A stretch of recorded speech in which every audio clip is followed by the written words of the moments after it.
So anytime a client has a scientific question or a question about their results, they can speak to a scientist here. Welcome to the Greener Grass podcast from BlueBird Botanicals. I'm your host, Lex Pelger.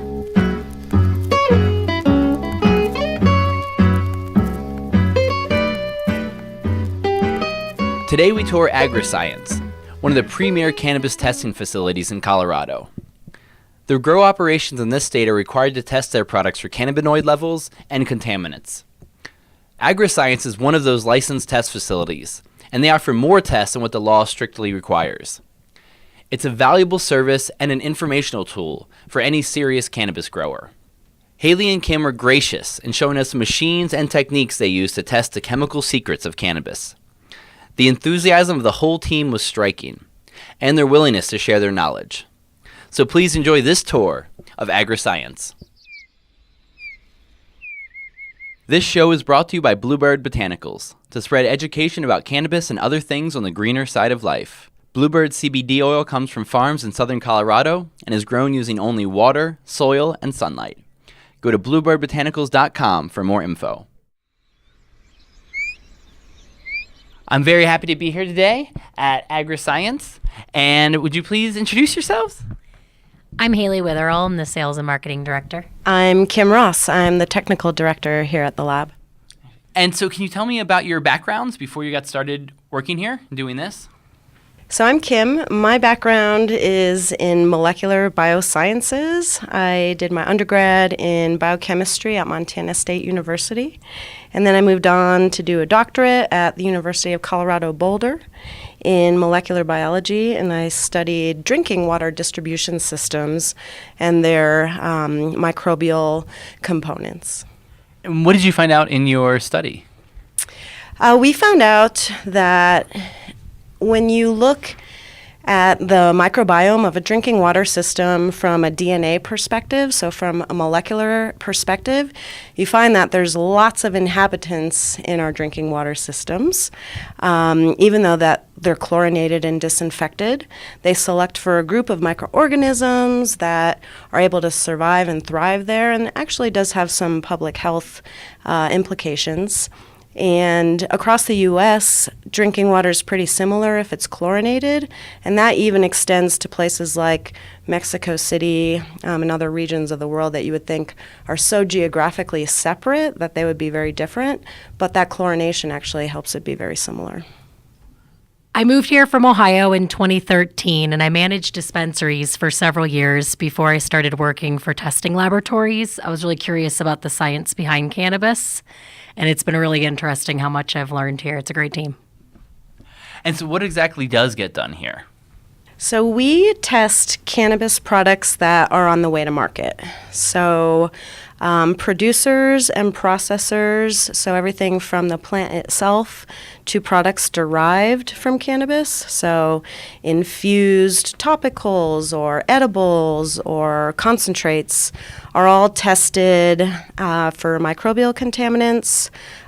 Flour is tested for pesticide, and then we also test for potency of the cannabinoids and the terpenoids, and then residual solvent content for products that have been had any solvent used to produce them. And what are some of the trickiest of the products to test, and which are the pretty standard, easy ones? So flour is generally pretty standard and pretty easy. So are concentrates for the most part. It gets a little tricky, especially for topicals, when you're introducing a lot of other plant oils and sort of compounds that also are influencing the chromatography. And can you talk more about the chromatography and the machine that's carried out on and what the procedure looks like? Sure. So we use high-performance liquid chromatography to test cannabinoids. And so the material, whether it be the plant or the extract or the topical or the edible, is extracted in a solvent and then diluted to an appropriate concentration for the machine's calibration curve, and then injected into the machine, and the machine is able to quantify the amount of cannabinoid as you've trained it to quantify. So right now we quantify for 13 cannabinoids. And one of the problems in the industry that makes things difficult is the standards for quantifying those cannabinoids, correct? Correct. So for cannabis, it's actually pretty recent that we have standard materials. So a laboratory such as ours will use what's called certified reference materials. So they're manufactured by a third party and tested for purity and that kind of thing. And up until now, there was limited availability of what companies produced those certified reference materials and which ones were available. So, for example, Delta-9 THC and THCA are two compounds that have been available for quite some time. More rare cannabinoids like THCV or THCVA. What do the standard materials look like that you're working with for training the machine, and how does it look on the output of the machine to verify this? So a certified reference material, it can come in several different forms. Most commonly, it's a single analyte, so a single molecular compound that comes in an ampule, a sealed glass ampule, and it's dissolved in a solvent such as acetonitrile or methanol. Sometimes these standards will come as a mixture as well. So the industry knows that there's commonly 5 cannabinoids tested for, so sometimes that will come as a mix. So now you buy one ampule, and it has 5 compounds in it at a certain concentration. And what are the 5 standards around here? So in the state of Colorado, we're required to test for Delta-9 THC, THCA, CBD, CBDA, and CBN. What are the other laws around testing here that the people you're working with have to follow? So there's also, aside from the 5 cannabinoids, there's 13 pesticides that we test for in flower. There's 2 particular pathogenic microbes that we test for, what's called S-Tech E. coli, and then Salmonella species. For microbiology, we also screen quantitatively for total yeast and mold. And then there's several classes of residual solvents that we test for as well. Again, when you've made that cannabis plant material into a concentrated oil, such as people use for dabbing, like waxes and shatters and things like that. And so where are products in this state most likely to fall afoul of the law and have problems? I mean, that's a good question. So people sometimes will struggle with the total yeast and mold limits. The limit for that is 10,000 CFU per gram. And so if the cannabis plant material has more basically spore-forming units or colony-forming units in that 1 gram, and it's over the 10,000 CFU per gram limit, then they fail. There's pathways for remediation when those failures occur. Another example is failing pesticides. If you fail for pesticides, there's no remediation pathway, so that would indicate that the batch needs to be destroyed. Are there laws in place for someone like you? You'd have to affirm the destruction of the cannabis? That's true. So the Marijuana Enforcement Division oversees that, and that is definitely the onus is on the processor or producer, and they would have requirements to prove that they destroyed the batch.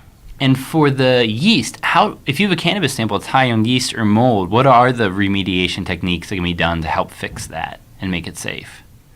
So you can remediate by turning it into a solvent-based concentrate. Those techniques use very high pressure, which don't allow biological cells or spores to survive. And in order to make sure of that, the product is then retested after remediation for the yeast and mold assay again. So when people bring their samples here, there might be some nervousness, especially from people new to the industry and not sure about their techniques yet? I mean, that could be fair to say. I wouldn't want to speak for that side of the industry. I don't know. I don't really pick up on that from our clients necessarily. From my experience, people are pretty confident and excited when they're opening up a new grow. Good. And so what's it like to have all of these different people coming with different products to test here in this wild west of cannabis in Colorado. There is never a dull moment in cannabis testing. No, it really is. It's dynamic and exciting. I mean, the regulations change. We have to keep on top of that. We have to validate methodology when new testing components are put into regulation. And yeah, the diversity of products is ever increasing, so that makes things interesting. And how do you think the laws are being regulated in this state? How does it feel as a testing professional with where the laws are for what needs to be tested, and what do you think could be done to make it better? I mean, the industry is young, so there's a lot of room for improvement, and there are definitely rapid improvements being made. So standardization is underway for the cannabis testing industry. One example of that is a process called ISO 17025. So laboratories in Colorado will be accredited to that international standard, and laboratories in other states in the U.S. are also using that standard to certify their cannabis laboratories. So even in the absence of federal oversight, we can have cannabis labs that have, a certain level of standardization across the board that they have to comply to, basically. And one of my concerns is the sampling procedures and bringing in a third party to actually acquire the samples before bringing it to the laboratory. That'd leave a little less room for people to try to game the system. And how would people try to game a system if they were trying to take advantage of a lab? Other states have approached this differently. So, for example, in Oregon and Nevada, and I believe in California, when their system is all the way online, basically, they require the laboratory to have trained personnel that go sample the product. They have sort of a statistical basis for sampling randomly, and they record the sampling information at the time of sampling. In Colorado, it's a little different. The producers and processors are allowed to self-sample, and so that can create maybe some bias. Let's say they were to submit something for microbiological testing that they were sure was going to pass, and then they could separate their sample and submit a different sample for potency. So that might be a situation in which things might not be as accurate as they otherwise would be. And there's all sorts of ways you can adulter the sample to have higher potency or be more likely to pass micro. And are all of your samples coming from within the state of Colorado? That's correct, yes. So every sample that we accept here at the lab has to be tagged in the metric system. So that's Colorado's seed to sale tracking system. And can you tell a little bit about that system and how a company like this would integrate into that?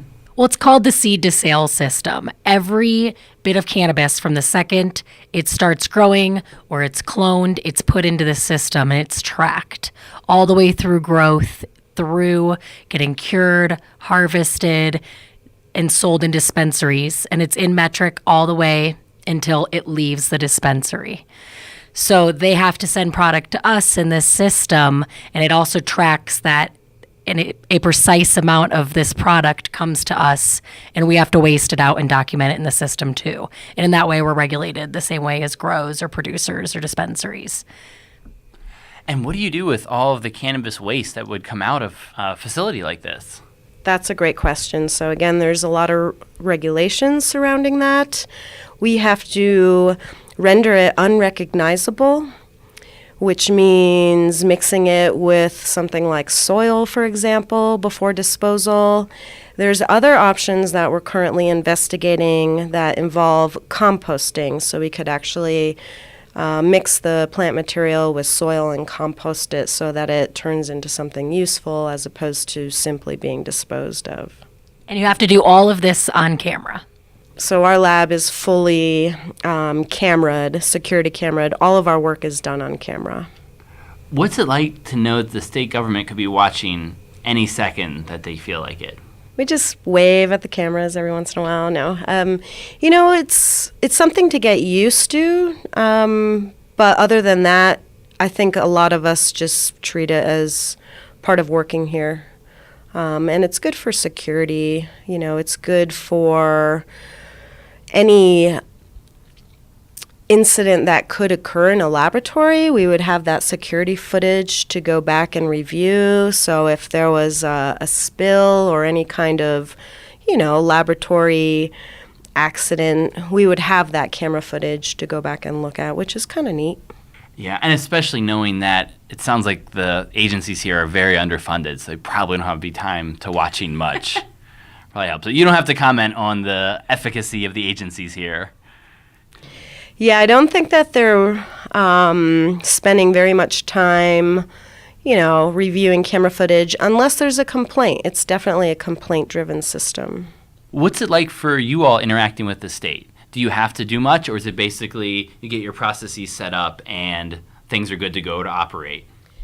So we have a lot of oversight at the laboratory level by the state. So we have regular visits by the MED, the Marijuana Enforcement Division, and we also have regular audits by CDPHE, which is Colorado Department of Health and Environment.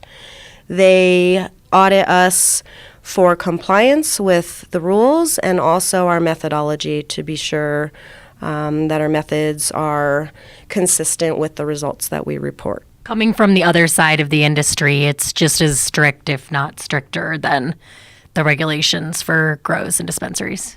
For your end, being on sales and marketing, what's it like to be out there in a really competitive testing market? And so what are the differentiators that you can use to sell AgriSciences as the best place to get your cannabis tested? We work really hard to keep our prices competitive. That's very important for everyone. We also want to make sure people are getting accurate results. People want results that they can trust and predict. And when we do side-by-side testing with some of our partners' internal laboratories, we're seeing those numbers, and that's the corner of the industry that we're going for, and the customers that like to stay with us long term. People outside of science don't realize how malleable testing can be and how much different labs can kind of play and push at things depending on what they're trying to accomplish. What do you do here to try to keep yourself as accurate as possible? So we conduct internal audits all the time, so we're checking our work, making sure that the laboratory's processes are not prone to any error. We are strict about our calibration on our instruments. We perform very well on our proficiency testing, which is when the laboratory is sent a blind sample, and we report the results, and those results are compared to a known value. So the laboratory performs very well in proficiency testing. I think another thing that sets us apart and something that we're pretty proud of here is we give our clients direct access to our scientists.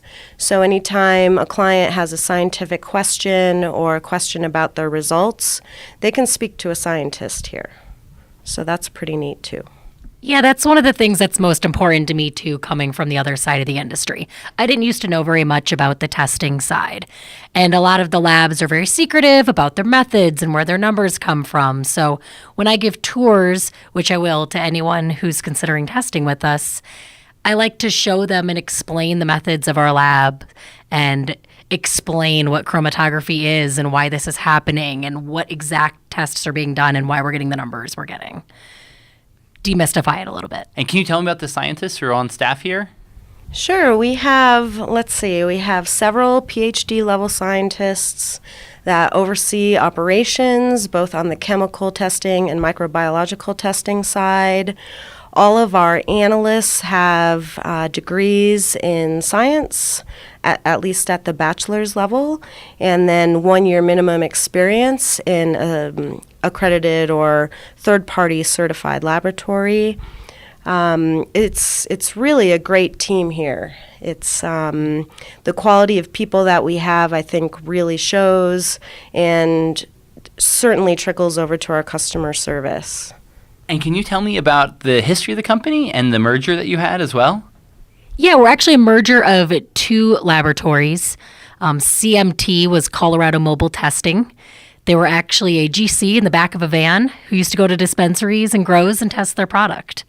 As things became more regulated, Both CMT and Terra Healthcare Labs were two of the first companies to get their licenses. And when we merged, we were actually the two longest existing labs. CMT had a wide customer base and a really good reputation. And Terra Healthcare had great investors in this amazing building that we're in right now and great new equipment. So it was a really good merger to bring those two together. To hear that going smooth is never that easy, so it's great to see two labs coming together. And another point about the competitiveness around here, what's it like to know that there's a number of labs out there who are just giving the results that people are wanting and that you have to compete with that? And of course, you don't need to call anyone out by name, but you certainly hear about the ones that are always saying 42% THC, and that's always what your test comes back as. So that's definitely a little on the high side. Again, here we definitely pride ourselves on, true and accurate results. And I think the way we look at that is we're in it for the long term, and things like this have happened in other laboratory testing industries in the past.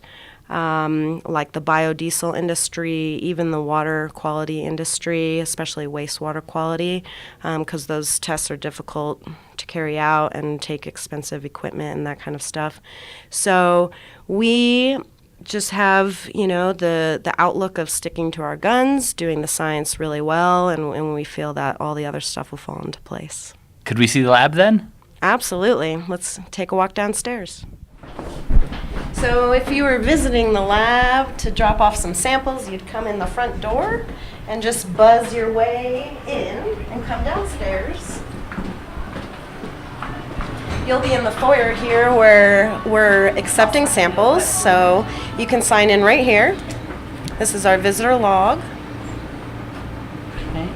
And then we will get you a visitor badge to take you inside the lab. It's a secured area because there's cannabis present.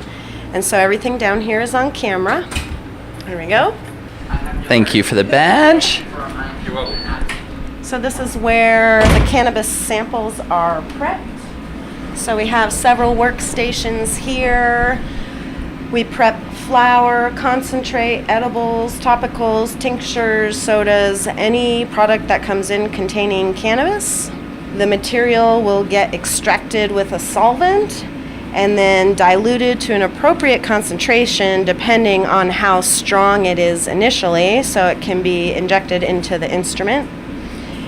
And we also would do prep here for residual solvents, so those products that have been extracted with a solvent and are meant for human consumption. There's regulatory limits on things like ethanol and butane, how much of those materials can be contained in the product before it can go to market.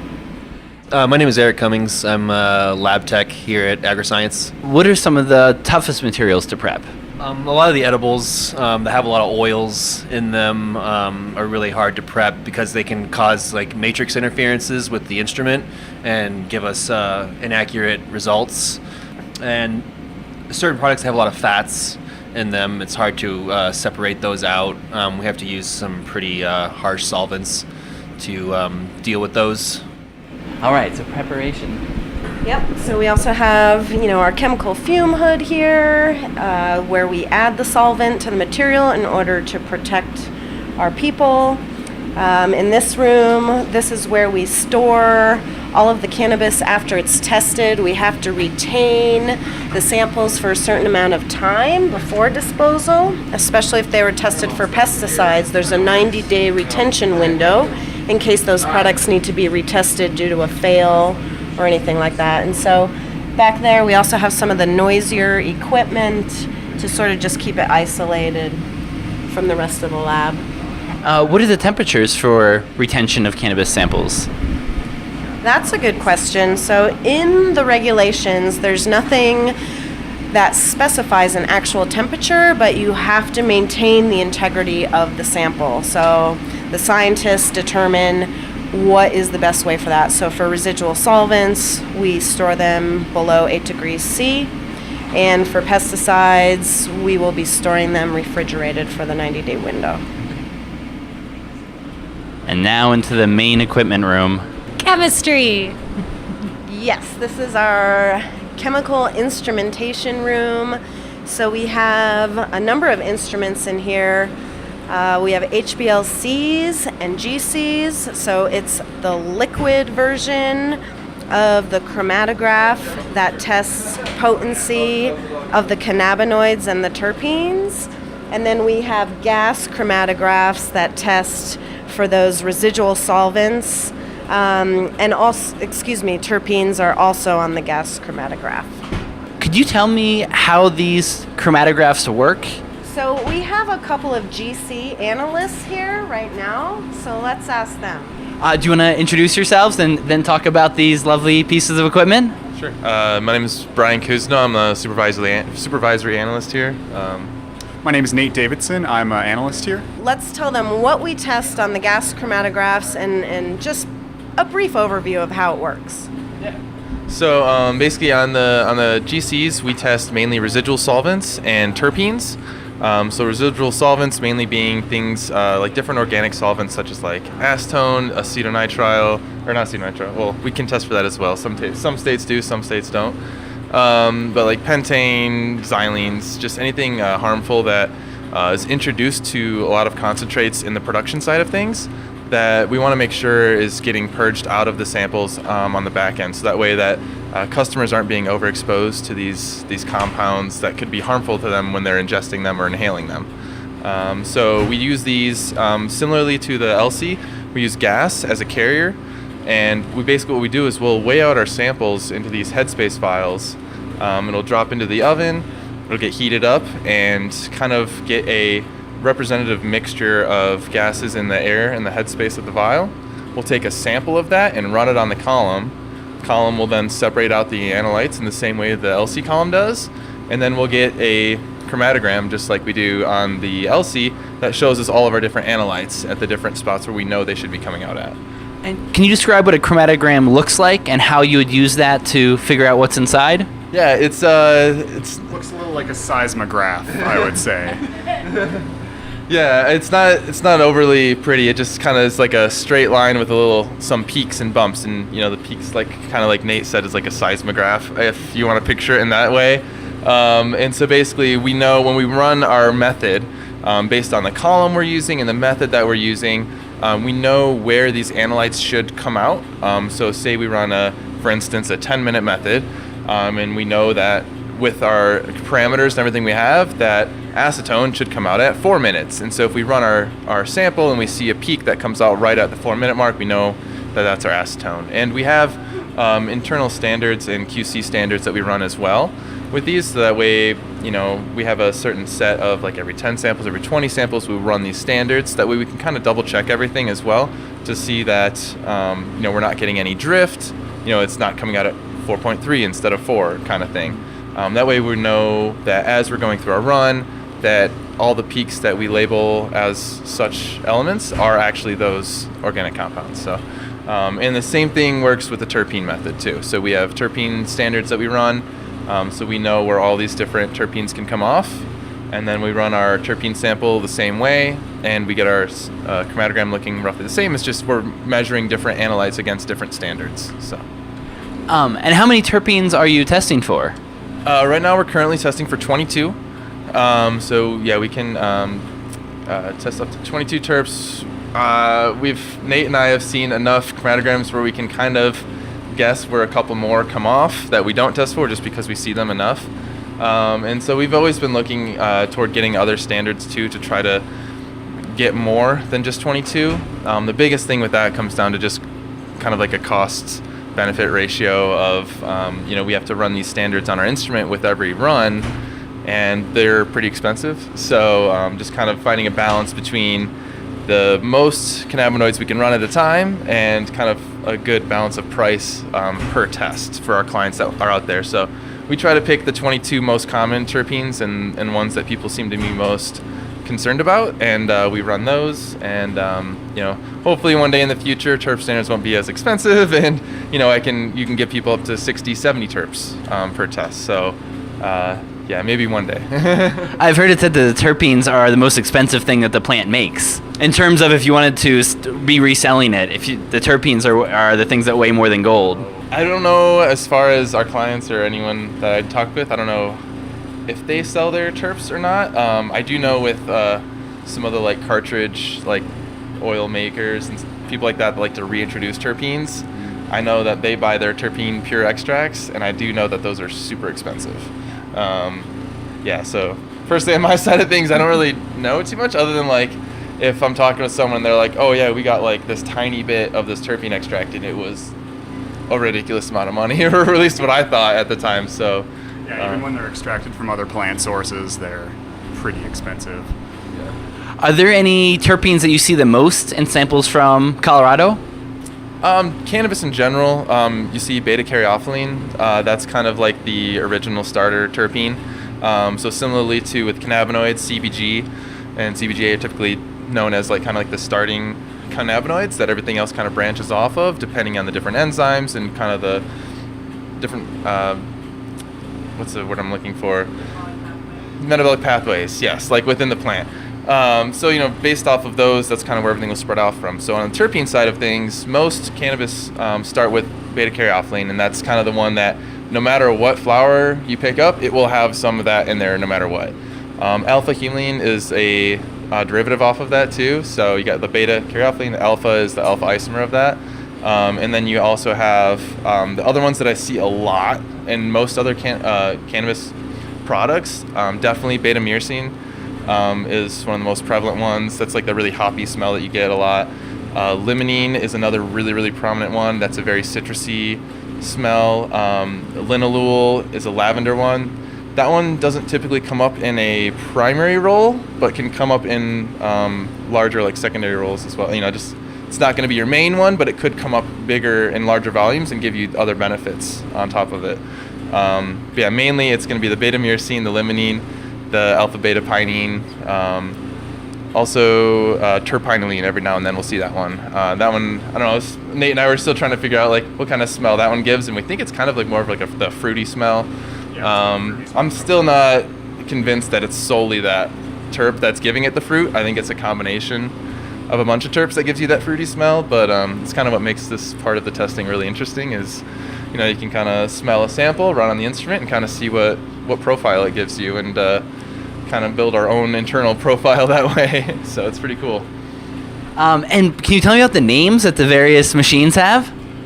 Oh yeah, so we had fun doing these a while back when we started the lab. So the HPLC we named Pineapple Express. Just why not? I'm assuming that one was derived from the movie at some point. But yeah, the other the GCs. The second GC, I don't think we've came up with a super creative name yet. We're just calling it GC2. But the GC1 has the auto sampler is called Heavy Duty Fruity, and the GC itself is called Fruit of the Gods. And then our LCMS, where we run our pesticides, we just named Bob, because why not? That's just a funny name. So, yeah, and I think Micro has a bunch of fun names for their stuff too, but I haven't learned those yet, so. Speaking of the pesticide testing, can you tell me more about that? Because it seems like it's a particularly hard part of the industry and a challenge in the industry. Yeah, I don't know. I'm sure Kim could speak a little bit to this as well. It's definitely an extremely challenging part. Pesticides themselves are so similar from one to another that you could just change one small compound, like change a hydrogen to a deuterated, and then all of a sudden that can change one pesticide to a different pesticide. So that way you have two pesticides that we're supposed to be testing for, or whatever, that could show up in the same exact spot on a chromatogram. So as far as the testing of it goes, it's why most labs are required to have these large pieces of equipment that are so expensive, like our LCMS over here. And basically what it does, the extra added detector on there that costs more than most things in this room combined, basically it's able to take those peaks that we see on our LC, and it can split, say, one peak into a whole other chromatogram of itself. So it's kind of like, on CSI when they say enhance. It's basically what we're doing is we're taking that peak that we would normally get on an LC, and we're enhancing it to see the 10 different peaks that are within the one peak, and kind of just splitting it into that higher order of magnitude that we can take a look at it and really differentiate between, like I said, those two pesticides that could be the exact same thing with just one tiny little thing switched over in there. So it's a really difficult process just because it's that precise. And then the states have the limits set so low that it just requires a really, really keen process that can get you extremely accurate and reproducible results. So yeah, like I said, that's kind of the overview that I have on my end of things. I'm sure Kim could give you more of a technical side, but yeah, I guess the thing that I would add about pesticides is in Colorado we're testing for 13 right now. Many other states are testing for more. So for example, California, their list is in the 60s. So 60 some odd pesticides they have to test for.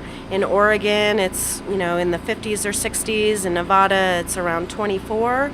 So we expect that the state of Colorado will implement testing for new pesticides in the near future, and that requires revalidating your method and your instrument to show that you can detect all of the analytes. So that'll be an important consideration, for us in the future.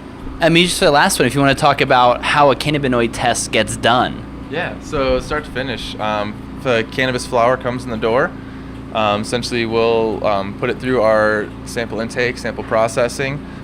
So Maya over there will process the sample, make sure that it was sent to us following all the legal processes, make sure all the metric manifest and tags, everything match, make sure that we have the proper weight for the tests that are required for it, that the client is requesting. From there, she'll accession it off to the different departments. So if it needs potency, she'll send it over to the sample prep area. Those guys will grab it and weigh it out. We have a set target weight for everything, plus or minus a few grams that we'll weigh. We'll dissolve that into our organic solvent and put it in our sonicator. Let it sonicate, just kind of just like a light agitation with some heat over time, and once we get that completed, we'll go and dilute it into our LC vials and run that on the instrument. Kind of a real basic overview run through of it, but it sounds about as easy as it is most times. But of course, there's some other things here and there that can cause you headaches. But yeah, flour and concentrates are normally really straightforward. It's the edibles that can really give you headaches. But but yeah, for flour, it's really just that simple. You get it out. We make sure it's also homogeneous before we dissolve it. So just making sure whatever we get in the bag, it's all mixed up really well. So that way, we're trying not to get any stems or seeds in there, because that'll really throw off some potency results. But just getting kind of the best representative sample as we can. What is the machine actually doing once that sample's inside there? What the machine is doing, it's pushing water through these little tubes, water or any other solvent we have in there, some mixture of solvents right now. But basically it's pushing it through these tubes, little tubes at high pressure. And what it'll do with the sample is it'll puncture that vial with a needle and take a really, really small amount of that sample in that liquid that's already in there, and it'll inject it into that high pressure liquid stream that's running through. And that stream, that little segment, will get run through the column, and as it goes through the column, it'll get separated out, like we talked about earlier, into those different peaks. And then when it passes through the column finally, everything's kind of already separated out like that. And when it goes through and hits our detector at the end, those peaks hit kind of one at a time. Not all at once, but because they're separated out, they're staggered. And so that detector will then pick up those peaks as they come across. It'll show up on our chromatogram that we get at the end. And then our awesome detector will also do a little absorption spectra reading of it. And we get what we call kind of like our fingerprint spectra on each peak and each cannabinoid. And then we use all of that to determine what is what compared to our database of information and our standards that we run on a daily basis. So I'm looking at the Pineapple Express, and there's a whole rack of trays in here, and the needle's about to go in and take 3 microliters of a sample all by itself.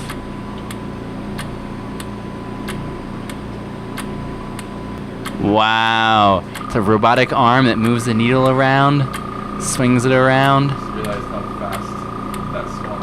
Whoop. Swings it back in, shoots it into the tiny column. And the machine clicks away. 4 minutes to analyze the GC. This guy has an arm that will come down, pick up the sample, take it over to the oven, drop it in, and then there's an oven inside of the auto sampler where the vial will drop down into. It'll get heated. It'll shake it up a little bit to try to make sure that all the gas inside this headspace is mixed thoroughly. And then how it really works is it's called a fill loop in there. So it's this coiled loop that has the carrier gas going through it.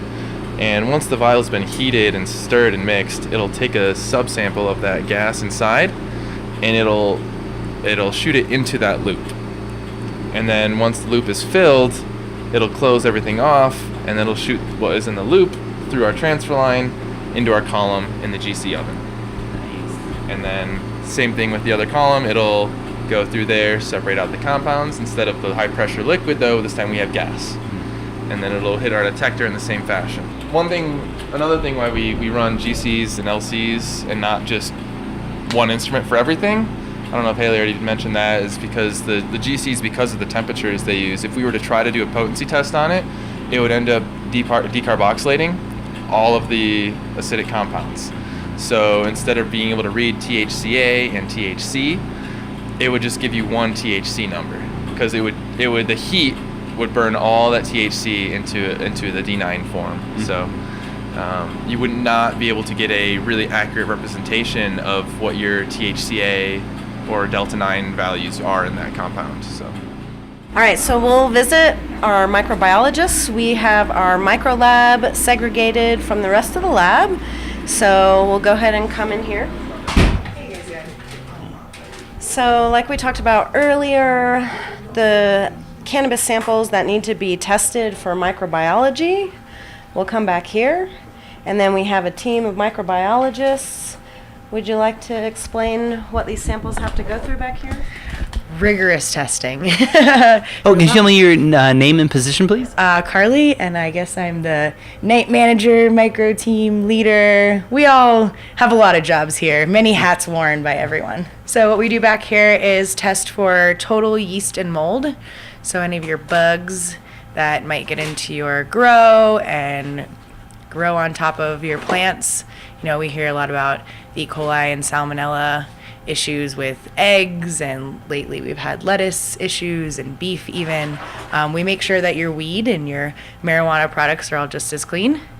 So we have first total yeast and mold, and then we also test for salmonella and E. coli using PCR reactions, so polymerase chain reaction, to test for any DNA from those bugs as well. So accepting our samples, weighing them out, and then plating them on something like a petri dish.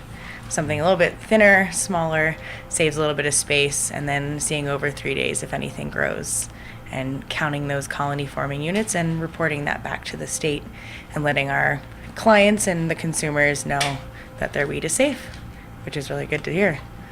Wow, so in one sense it's a simple test of just putting it there at a growing temperature and seeing if anything pops up. Mm-hmm. Yeah, and it's something that a lot of your other food products go through. Hummus, anything really that you're going to consume, dairy products that have the likelihood of bacteria or yeast or mold growing on them. We need to make sure that it's low enough to be safe for consumers and be around your family and be in your home, because it might hang out there for a little bit longer and isn't exactly always refrigerated, the things that you see with other food consumables. So yeah, it's really good to see us being safe and getting those numbers to people when it comes to potency. And micro is a little bit lesser known. Not everyone realizes that we do a lot of hard work back here. But same thing, making sure that those numbers and that everything's safe for consumption. And what are some of the biggest problems that you see from the products that you come in through the door that producers struggle with in terms of microbiological contaminants? So it's mostly yeast and mold. When you have enough of anything, even humans in a city. You have enough humans in a city and disease tends to spread. And even nowadays with how much we travel back and forth. And when you have really large grows, sometimes you have a lot of people that work there and are in and out. So they're carrying stuff maybe from their house. So it's mostly things like that, things that can be easily, kept up with cleanliness.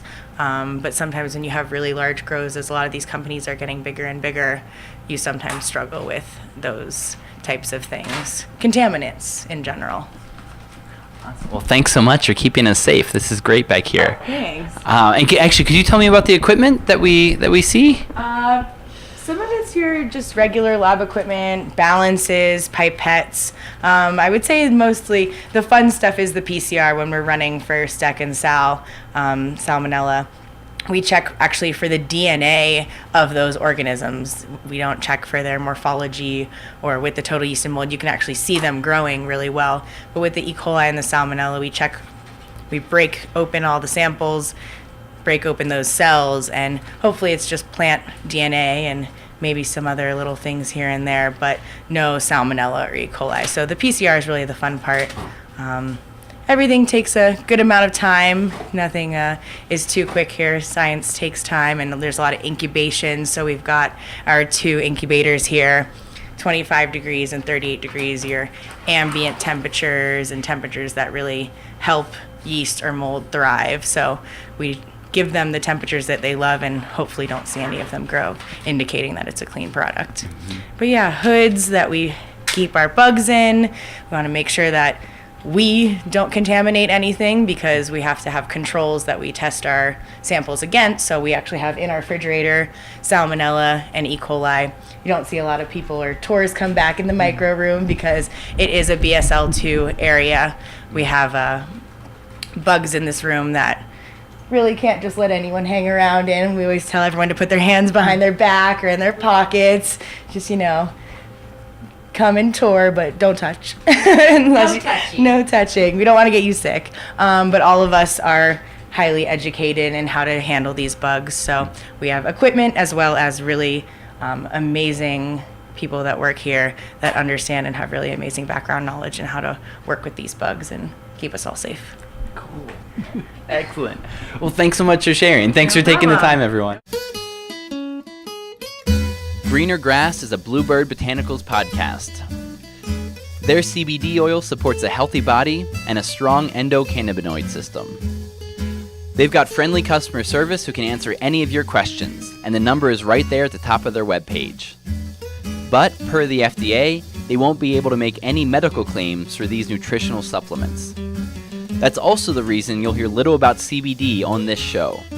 There's no need for us to add more evidence about CBD when a simple Google search will give you more than you can read in a month of Sundays. So this show covers the cannabis world and more with editorial freedom from BlueBird Botanicals. Thanks for joining the Greener Grass podcast. As always, our audio alchemist is Matt Payne. The Gypsy Jazz theme music comes from Brett Van Donsel. Our beautiful bird sounds are courtesy of Lang Elliott. And I'm your host, Lex Pelger, wishing you a bright green day.